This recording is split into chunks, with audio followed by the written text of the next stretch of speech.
Hey, everybody, and welcome to this session of Breakthrough Innovation. I'm Preston Chandler, and with us today is my co-host, JL Heather, and our guest, Daniel Herb. So Daniel is a Chief Product Officer at Dense Air. Dense Air is a leader in network infrastructure innovation, and Daniel spent a lot of time in his career solving some of these really complex technology problems and challenges in wireless, in edge computing, in cloud systems. And he's bringing some breakthrough new products to market. So we're really excited about that. So if you're interested in telecom or infrastructure innovation or how to scale innovation in complex industries, this episode is for you. So let's dive in. Daniel, thank you for being here today. We're thrilled to have you. Hey, thank you guys for inviting me. This is going to be really fun. I've been excited and looking forward to it. So this is a great way to get my day rolling. That's what we love to hear. It's a good kickstart. So to start with, Daniel, why don't you share with us a little bit about your journey? What led you, what's inspired you throughout your career to where you are today? Thank you. Yeah, I've spent a good part of my career in wireless and edge infrastructure, like you said. I've typically had a role that is either product management, product development, more recently, either chief product or chief commercial officer. I think early in my career in particular, I was somewhat notorious among friends and family for having no definition. So a good indicator, if you're early in your career, you're doing something that doesn't have a title or a name, you might be headed for chief product officer. I worked at a combination of early stage companies that nobody had titles. And this actually, I was very early at Amazon. And back in the day, not a title driven organization, exceptionally flat. And you just did what was in front of you. And I think I was a year and a half in before somebody asked me, like, well, what is your job? I'm like, that's a weird, I have no idea. I just do stuff. Yeah, and similarly, I have frequently entered organizations and changed what my role is. So also not unusual for me to go into a place, and I think this is an indicator of if you're on a career journey that's around innovation, you're a pattern maker, you're not a pattern fit. So you're not going to come into a place that says, I'm going to innovate. Now's the time we're starting, let's go find our innovation person. It doesn't usually go that way. So I've had a wandering career journey, and most of the focus has been my own. I've stayed in the same industry sector because I'm fascinated by challenges that come at scale, which was something you had mentioned as well. So I like having to work with complex technologies that have long-term roadmaps that are highly interdependent upon each other. So the industry that I work in is actually a combination of a couple of industries that need to work in congruence in order to be effective. For me, that's really fun. For a lot of people, it's both stressful and a headache, so you got to pick your lane. But I think that's really driven both where I have spent my career and how I've ended up in the product side of the house. I think what you're saying about roles and titles, I think that really resonates with JL and I. I think I've made up my title for the last decade or more, just completely making it up. So something that actually made sense. So that's an interesting one for me. And I hadn't ever picked that as, you're in innovation if you're a pattern maker, not a pattern follower. I think that's a really interesting perspective. Yeah. Yeah, I had a colleague of mine early in my career, his business card said utility infielder, because he felt like going with an analogy might be more helpful than trying to describe his actual, so that could be something, Preston, if you feel the need for it, you can utility infielder. Go that route. Yeah. I like that a lot. Right. So Daniel, let's talk a little bit about Dense Air and, what problems is Dense Air solving, and maybe more applicable for this podcast is how are you solving them? Yeah, the primary problem that we are solving today, this is a company that actually exists in multiple regions and markets. Coming to life in the US, we've been very focused on how can we make sure that we're enabling in a much better way worker safety, productivity, and guest experience inside of venues. So that seems like not a problem that needs to be solved to a lot of people. But there's a couple of trends that make that simple proposition really complex. So to begin with, although we don't tend to think of it this way, the vast majority of mobile usage is indoors. So I'm in a building right now. You guys happen to be in buildings right now. And most people in US, Europe, spend most of their time in buildings.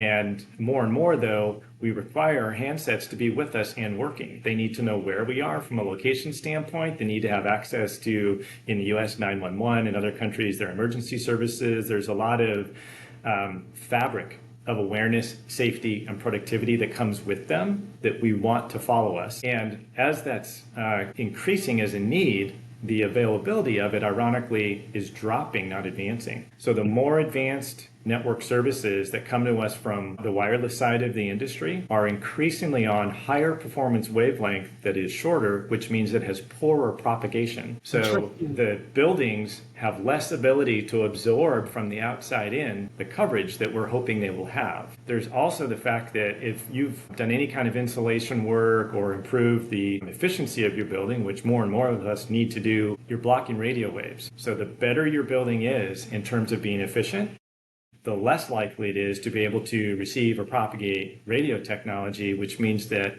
the availability of in-building coverage is going down at the time our need is coming up.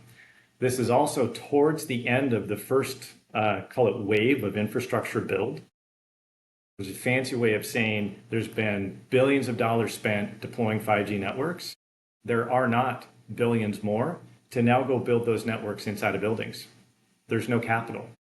So somebody needs to figure out, how do I get the capital? How do I scale it to be in a very fragmented market of buildings? And how do I go solve for the buildings that are smaller buildings? They're not a stadium, they're not an airport, they're not a great big facility that by the nature of it kind of brings the infrastructure you would need to have. But for most of the buildings, that's not the case. So how do you go solve for those? So that's the problem statement that our company has really focused on is let's get highly scaled capital. Let's apply it in very targeted areas that require coverage indoor that can't otherwise get it. And let's make that available in an easy way so that all of us can have the safety, security, and ease of use of being able to rely upon our handsets as seamlessly as we do when we're outdoors. Daniel, you just made one of the larger frustrations in my life all of a sudden make sense. I just want to point that out. That's been one of those things that have annoyed me greatly. And I think it's just such an interesting thought that it is such a big problem. It's only getting worse. The money that's been spent on the network is not there to fix this problem. So I love the whole challenge statement. I'm curious, when you talk about fixing it through dense air, are you going the cost-effective route, or are you going the we're building the funding to do it route, if that makes sense? That does make sense. And I'm very fortunate that we have an investor who is patient and has already, so I've been with this company, I'm just coming up on my 2-year mark. So about 7 year in a regular life cycle.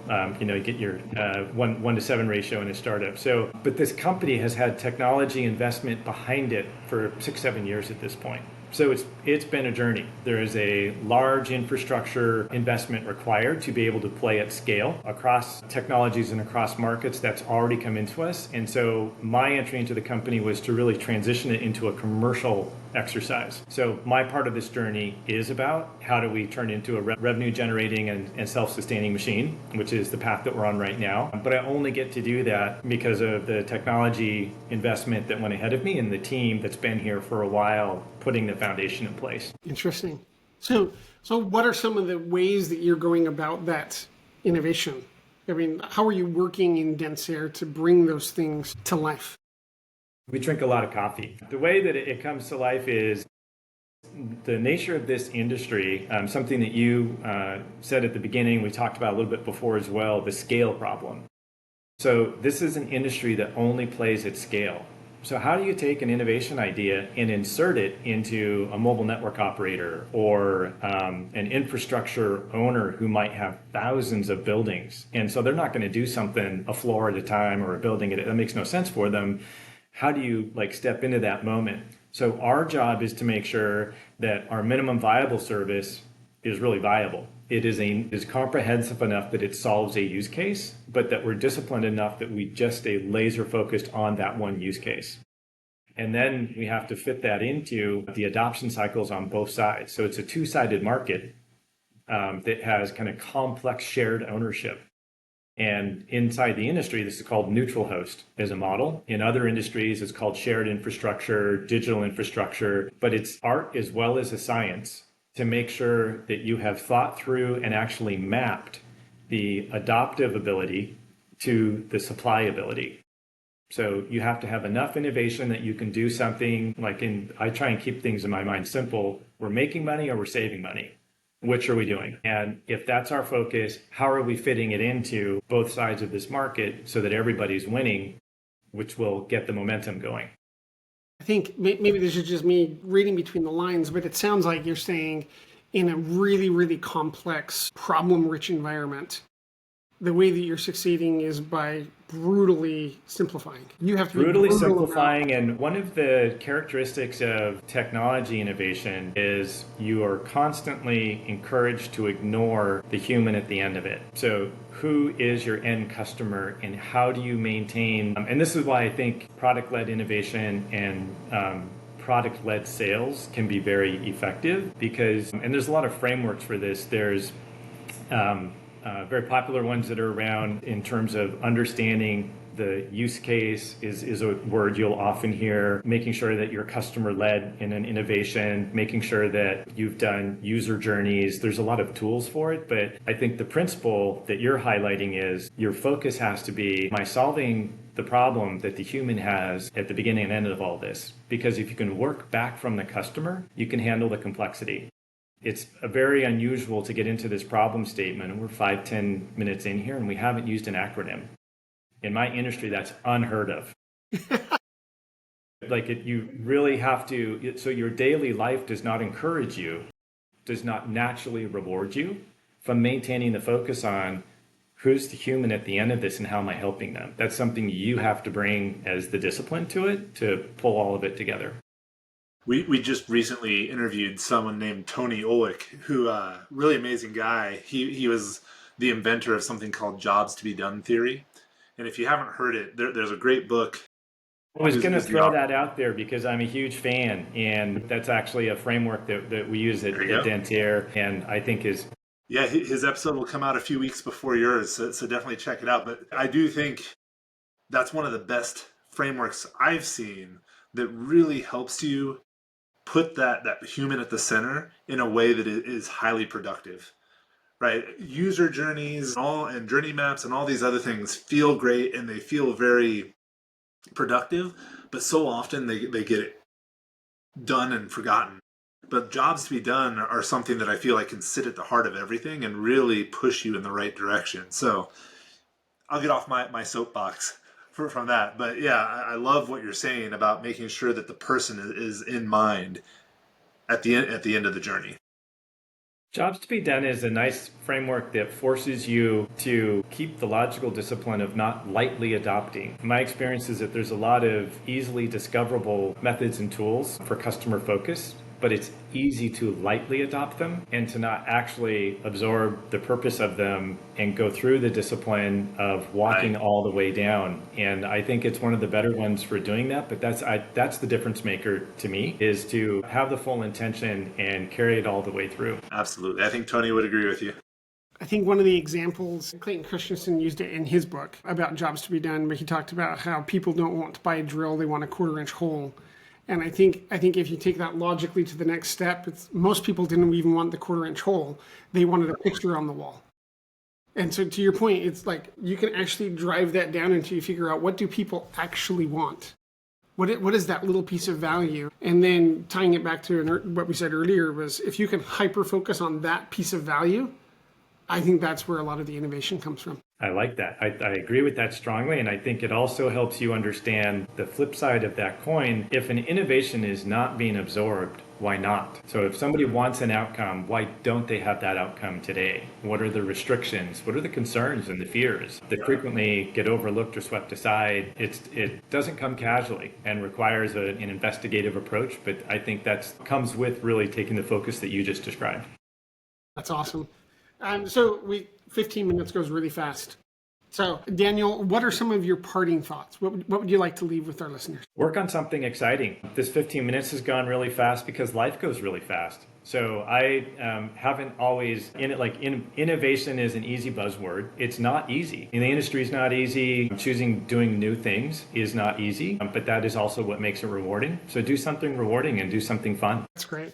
Daniel, thank you again for such a great conversation, even though it was short, 15 minutes. We're grateful that we've been able to have you on the show and to hear your insights. For everybody else who's listening in, who joined us until the end, if today's episode brought you value, please consider letting us know about it. Leave a rating. Let us know you liked it. Leave some comments. Let us know how you applied what you learned today into your work. We love hearing those types of stories. And maybe a comment. Maybe a comment about the last time you had poor reception in a building, in a stadium. Let's do a little bit of market research for Daniel here, and let's see who's actually suffered some of the same frustrations we have with their little computer in their pocket. Love that. Love that. Again, thank you for joining us on Breakthrough Innovation from Preston and from JL. We'll see you next time. Bye.